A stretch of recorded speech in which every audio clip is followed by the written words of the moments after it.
आज हम लोग यहाँ पर घूमने आए हैं सभी बच्चों को लेकर के पिकनिक मनाने के लिए। और हम सभी जो हैं संत मैथ्यू स्कूल की तरफ से बच्चों को लेकर के घुमाने के लिए आए हैं। और सभी बच्चे वहाँ जरा से कैमरामैन को उधर कीजिएगा, फ्लैश कीजिएगा। सारे बच्चे वहाँ पर खेल रहे हैं और यहाँ पर देखिए सभी बच्चे मनोरंजन के साथ अपना जो है एंजॉय कर रहे हैं।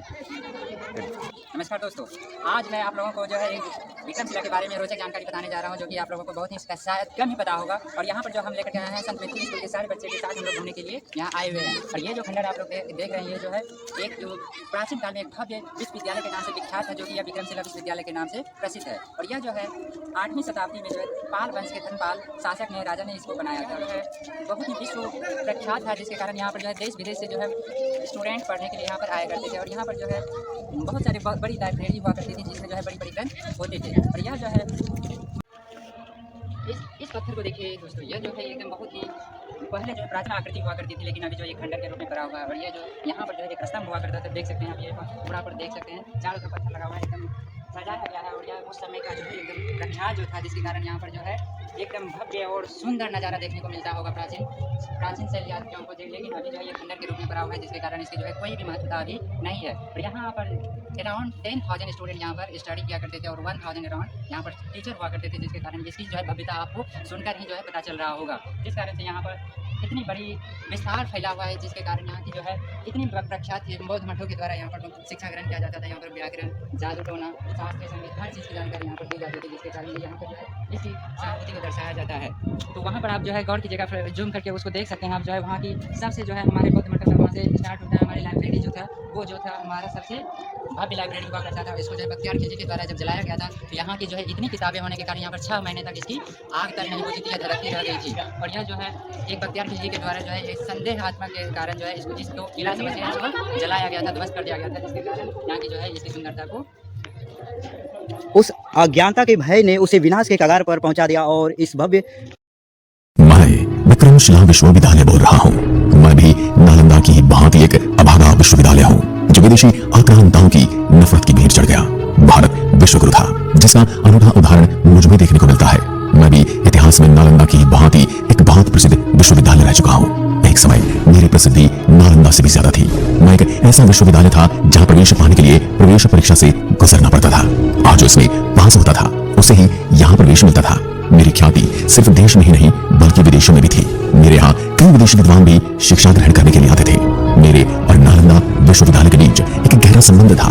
मेरे यहाँ के शिक्षक वहाँ पढ़ाने भी जाया करते थे, और वहाँ के शिक्षक मेरे यहाँ पढ़ने भी आया करते थे और पढ़ाने भी। लेकिन मेरी ख्याति ज्यादा समय तक नहीं बची रह सकी, और नालंदा विश्वविद्यालय के साथ मुझे भी बख्तियार खिलजी द्वारा ध्वस्त कर दिया गया। और सदियों के लिए मेरी ख्याति जमीन के नीचे दब गई थी, जो अभी तक पूर्ण रूप से बाहर नहीं आ सकी। मैं अपनी जर्जर अवस्था में सदियों से जमीन के नीचे दबा हुआ हूँ। मेरा कुछ भाग तो बाहर निकाल दिया गया है, लेकिन मेरे कुछ अंग अभी भी जमीन के नीचे दबे हुए हैं। और मेरी आत्मा चीख चीख कर खिलजी द्वारा किए गए अत्याचार का बखान कर रही है। भारत हमेशा से एक आध्यात्मिक देश रहा है, जहाँ शिक्षा केंद्रों का इतिहास हजारों साल पुराना है। यूं तो देश के अनेकों कोनों में आज भी कई शिक्षा केंद्र दफन है, लेकिन बिहार शायद इस मामले में सबसे बड़ी कब्रगाह है, जिसकी परतें अब धीरे धीरे खुल रही हैं। अगर बात करें गुप्त काल की, तो सम्राट कुमार गुप्त प्रथम ने 415 ईस्वी से 454 ईसा पूर्व में यहाँ नालंदा विश्वविद्यालय की स्थापना की थी। यहाँ पढ़ाई के लिए जावा, चीन, तिब्बत, श्रीलंका और कोरिया से छात्र आते थे। इतिहास में नालंदा विश्वविद्यालय का अपना एक मुकाम है। इसके करीब 350 साल बाद, यानी 8वीं शताब्दी में राजा धर्मपाल ने विक्रमशिला विश्वविद्यालय की मेरी स्थापना की, जो भागलपुर जिले के अंतीचक गांव में था, जिसे आप लोग आधुनिक युग का ऑक्सफोर्ड विश्वविद्यालय कह सकते हैं। मेरी अहमियत का अंदाजा इस बात से लगाया जा सकता है कि उस समय यहाँ प्रवेश पाना न सिर्फ विदेशी बल्कि भारतीय छात्रों के लिए भी बेहद कठिन होता था। छात्रों को मेरे एक विद्वान पंडितों की कसौटी पर खड़ा उतरना होता था, जिससे जाहिर होता है कि यहाँ प्रवेश पाना इतना आसान नहीं था। तिब्बती इतिहासकार लामा तारानाथ ने अपनी किताब लामा तारानाथ से हिस्ट्री ऑफ बुद्धिज्म में लिखा है कि राजा गोपाल के पुत्र धर्मपाल ने कामरूप, गौड़, तिरहुत आदि क्षेत्रों पर 64 साल तक शासन किया। धर्मपाल बौद्ध धर्म के अनुयायी थे। उन्होंने विक्रमशिला विहार के केंद्र में 108 मंदिरों के बीच एक विशाल मंदिर बनवाया था, जहाँ शिक्षा देने का भी काम चलता था। इस काम के लिए वहाँ 100 से अधिक आचार्य और 1000 से ज्यादा विद्यार्थी थे। इनके खाने पीने और रहने का भी इंतजाम वही था। लेकिन प्रोफेसर राधाकृष्ण चौधरी ने अपनी किताब द यूनिवर्सिटी ऑफ विक्रमशिला में आचार्यों की संख्या 160 और स्थानीय तथा बाहर से छात्रों की संख्या करीब 10,000 बताई है। मैं बौद्ध महावीर स्थापना के करीब 4 शताब्दी तक धर्म और अध्यात्म के मामले में पूर्व से एक महत्वपूर्ण सांस्कृतिक केंद्र के रूप में जाना जाने लगा था, जिसकी ख्याति न केवल भारत बल्कि दक्षिण पूर्व एशिया, खासकर तिब्बत तक फैल चुकी थी, जहाँ से बड़ी संख्या में छात्र मेरे यहाँ पढ़ने आते थे। मेरी प्रतिष्ठा का अंदाजा इस बात से लगाया जा सकता है कि मेरा स्तर नालंदा से भी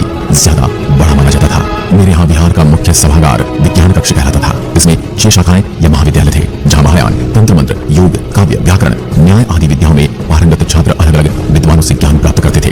लामा तारानाथ के अनुसार इन महाविद्यालय के प्रथम केंद्रीय द्वार पर रत्नव्रज, द्वितीय केंद्रीय द्वार पर ज्ञानश्री मित्र, उत्तरी द्वार पर भट्टार कनौरपम, दक्षिण द्वार पर प्रज्ञाकर पति, पूर्वी द्वार पर रत्नाकर शांति तथा पश्चिमी द्वार पर वर्गेश्वर कीर्ति द्वारा पंडित के रूप में नियुक्त थे। ये द्वार पंडित ही शास्त्रों की परीक्षा लेते थे और इसमें पास होने पर ही लम्हा विहार में प्रवेश मिलता था। पुस्तकालय कक्ष को देखना यह हमारे लिए अनूठा रहा, क्योंकि पुस्तकालय कक्ष के सामने एक खाई जैसा दिखता है। ऐसा प्रतीत होता है ये पानी जमा करने का रहा होगा या फिर अनाज को भंडारित करने का रहा होगा, क्योंकि इतने बड़े विश्वविद्यालय को चलाने के लिए बहुत सारे लोग चाहिए और उनके खाने पीने की व्यवस्था चाहिए।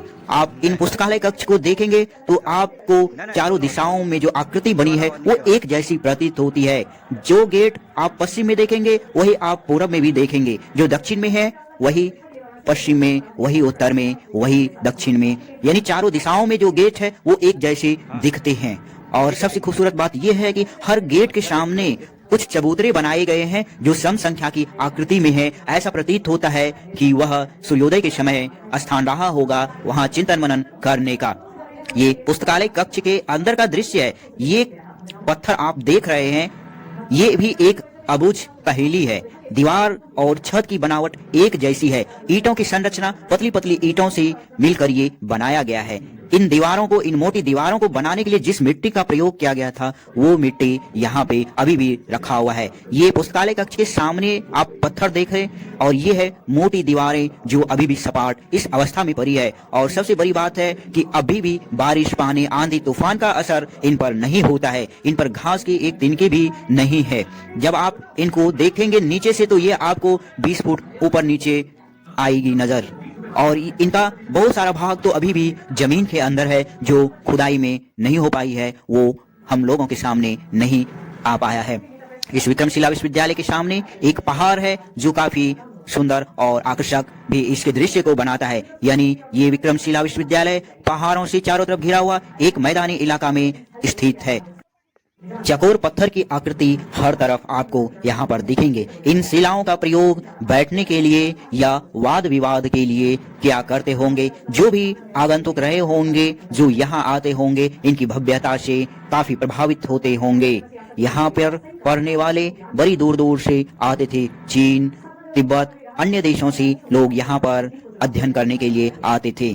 ये दिखाता है कि भारत उस समय अपनी विद्या को लेकर कितने सजग। ये पुस्तकालय कक्ष का दृश्य है जहाँ पर लोगों को जाने की मनाही है।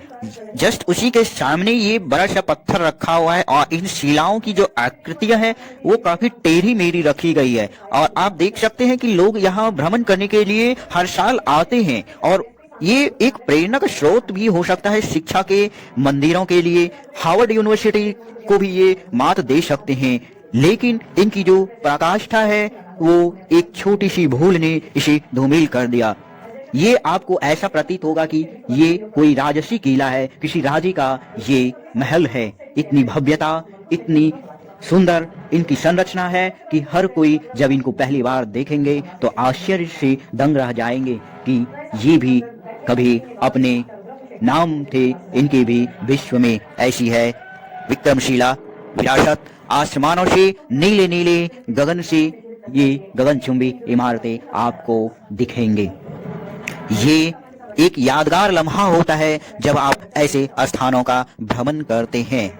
ये ऊपर छत की संरचना है जहां पर ईंटों को जोड़ा गया है और ये कई तल में है। ऐसा नहीं कि वो एक ही तल में है, वो 3 से 4 तल में बनाया गया है और काफी ऊंचाई पर भी स्थित है। ये पश्चिम द्वार जो मुख्य द्वार थे, जहां पर जो अध्ययन के लिए आते थे वहां उनसे मुलाकात होते थे और वार्तालाप के बाद ही जब वे उनकी परीक्षाओं में सफल होते थे तो उन्हें यहां प्रवेश दिया जाता था। अभी भी इन पुस्तकालय कक्ष में सिर्फ मिट्टी और पत्थर रखे हुए हैं।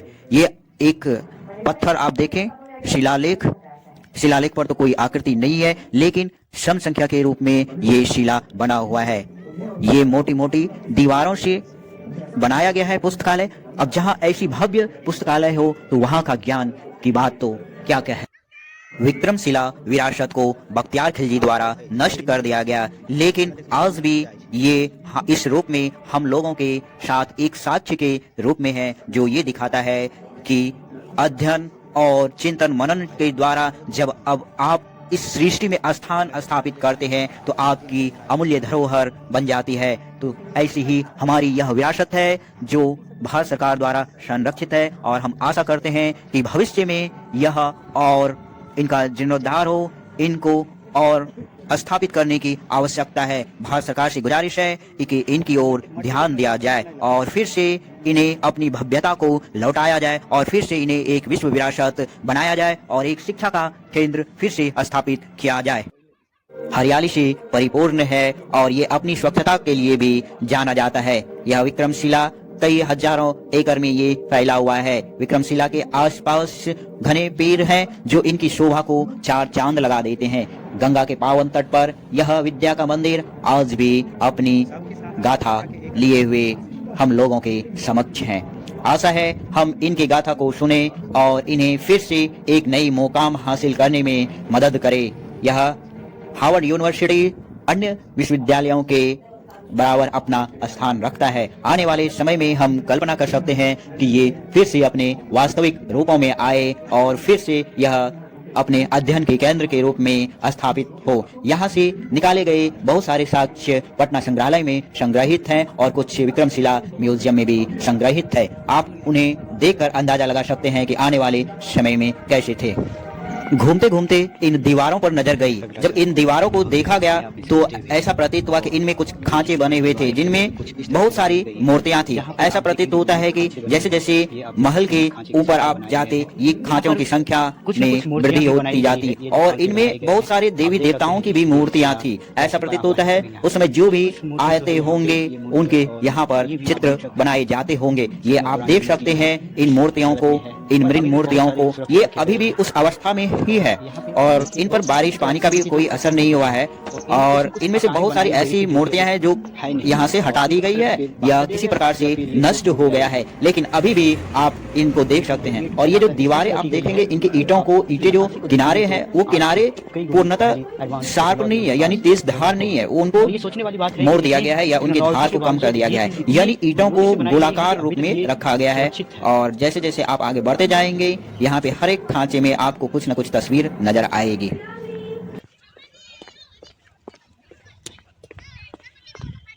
यहाँ पे भी आप देखेंगे ये ईंटों को गोल कर दिया गया है ताकि ये जो किनारे हैं किसी को नुकसान ना हो। और ये इस तरीके से बनाया गया और इस दीवार के सामने जब आप रहेंगे तो आपको ठंडक महसूस होगी। ये है इनका तापमान। बाहर कितनी भी गर्मी हो इस दीवार के पास आप हैं तो फिर आपको गर्मी का एहसास होगा। यानी दीवारों को काफ़ी मोटी बनाई गई है ताकि ये जो है इस पर बड़े प्राकृतिक घटनाओं का असर ना हो।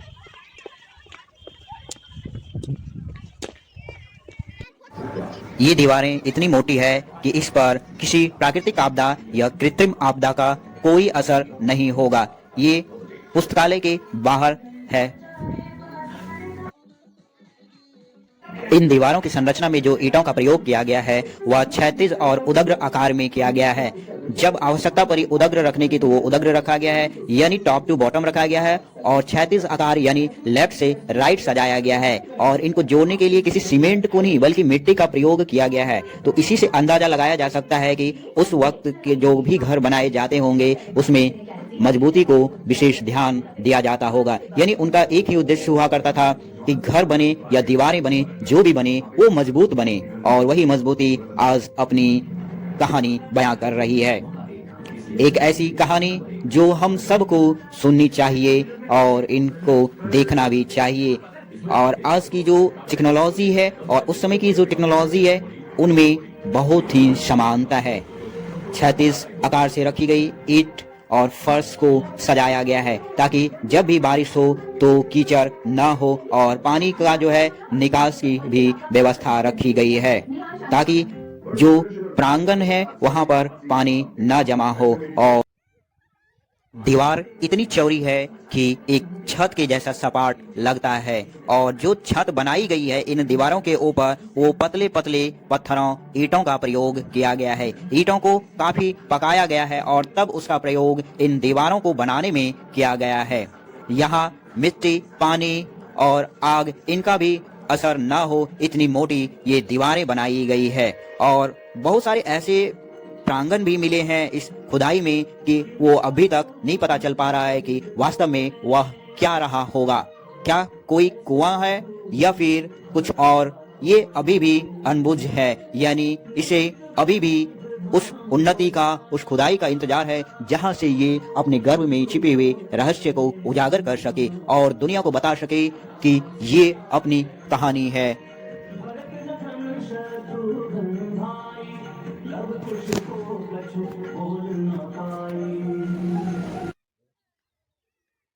जब इन दीवारों का निरीक्षण किया जा रहा था तो आसपास पड़े छोटे छोटे पत्थरों पर नजर गया। ये आप देख सकते हैं, इन पत्थरों को नहीं मालूम है कि इनका क्या उपयोग होता है, तो ये जस का तस पड़ा हुआ है। और ये सामने आप देखिए पत्थर को किस प्रकार इसको बनाया गया है कि इसमें पानी को एक स्थान से दूसरे स्थान पर ले जाने का ये प्रयोग करते थे। यानी जो पाइप आज हम देख रहे हैं वो उस समय पत्थरों से बनाए जाते थे ताकि वो उसमें एक गजली भी ना हो और फिर पानी की निकास बराबर बनी रही। इस चीज को ये दिखाता है। और ये निर्माण में काफी उन्नत तकनीक का प्रयोग करते थे। ये आप देखें ईंटों को किस प्रकार सजाया गया है, एक दूसरे के ऊपर रखा गया है और इनको जोड़ने के लिए अन्य चीजों का उपयोग किया गया है।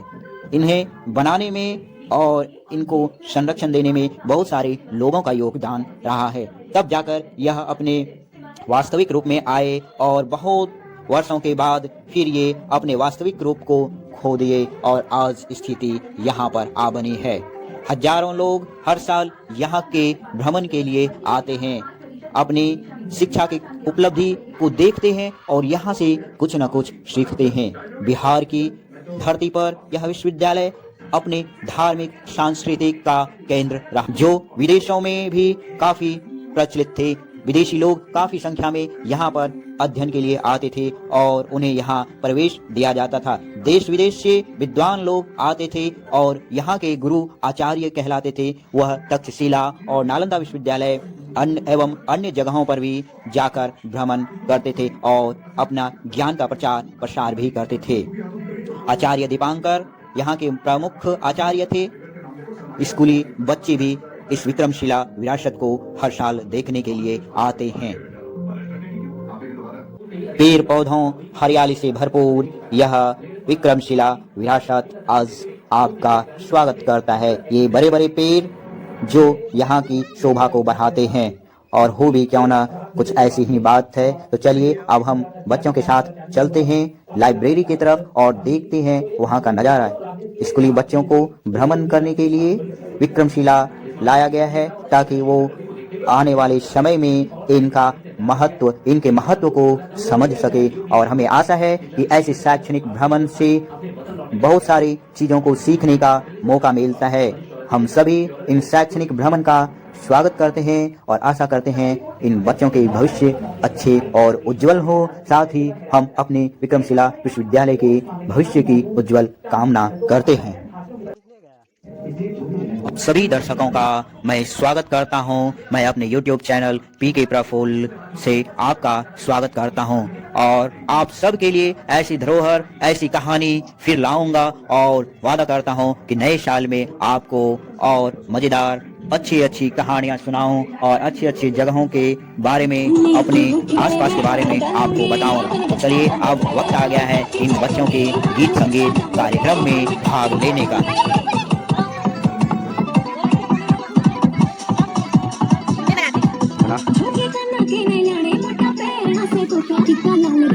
गीत संगीत के कार्यक्रम में बच्चों के द्वारा बहुत ही सुंदर प्रस्तुति रही और यह देखकर काफी अच्छा लगा कि बच्चे इन प्रस्तुति को करने में सफल रहे और उन्हें यहाँ से एक नया अनुभव प्राप्त हुआ।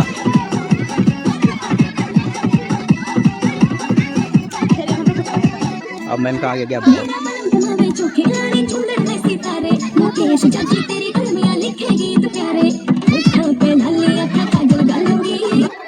नमस्कार, स्वागत है आप सभी दर्शकों का। हम विक्रमशिला में हैं और यहाँ विक्रमशिला की जो प्राचीन भव्य इमारत आप लोग देख रहे हैं, इनके बारे में मैं आप लोगों को कुछ दिखाने जा रहा हूँ और बताने जा रहा हूँ। लम्हा विहार में प्रवेश मिलता था। मैं हमेशा से ही पाल राजाओं के करीब रहा और यही वजह है कि मैं नालंदा नालंदा, सोमपुरा व औदंतपुरी महाविद्यालय की तुलना में हमेशा अच्छी स्थिति में रहा।